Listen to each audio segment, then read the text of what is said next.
Assalamualaikum. My name is Nikno Faikah binti Tamin and my matrix number is DE190116 and I am a student of Mechanical Science from Section 1. And this is my video for assignment 1. So in this video, I am going to explain about the conductor and also insulator. So the first question is differentiate between conductors and insulators. But first, let me tell you the definition of conductor and also insulator. The conductor is defined as the material which allows the electric current or heat to pass through it. The electrons in a conductor freely move from atom to atom when the potential difference is applied across them. The conductivity of the conductor depends on the number of free electrons in the outermost shell of the orbit.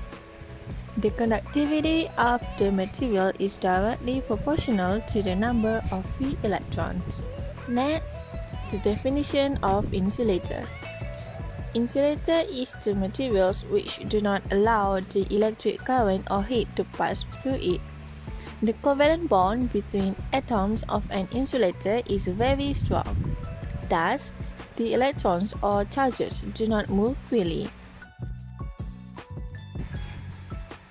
So, the differences between those two is: first, the conductor, when placed in a magnetic field, it doesn't store energy, whereas the insulator stores energy in a magnetic field. Second, the thermal conductivity of the conductor is high, whereas the thermal conductivity of the insulator is low.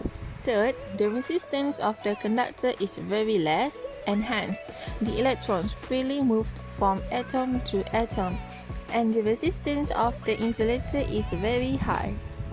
Fourth, the potential of the conductor remains the same at all the points, whereas in insulators, the potential remains zero. And for the fifth one, the resistivity of the conductor varies from high to low, whereas the resistivity of an insulator is very high. Then we will move on to question number 2, which is choose one example of materials used as conductors and one example of materials used as insulators. And one of the example of materials used as conductors is gold. Gold is a good electric conductor and does not tarnish like other metals when exposed to the air. Gold is especially expensive and is only used for certain materials such as circuit board components or small electrical connectors. Some materials may receive gold plating as an electric conductor or use a small amount of gold, which is then plated in another material to reduce manufacturing costs. And gold also makes great wiring because it is very ductile and can be drawn extremely thin. Gold is a good conductor of both electricity and heat.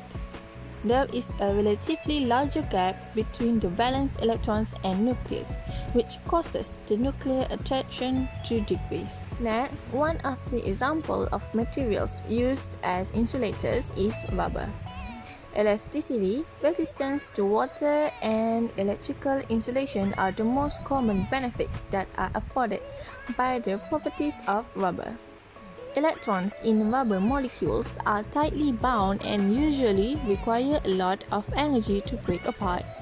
The tightly bound electrons are not free to be shared by neighboring atoms. The properties of rubber also cause the electrons to slow down and eventually prevent them from moving at all. Keeping electricity bound within the material is the main goal of an insulator. Making rubber is a good choice, especially in the form of electrical mats, because without the proper safety equipment such as electrical mats, workers are at risk of electrocution while performing their duties. That's all for me. Thank you for watching.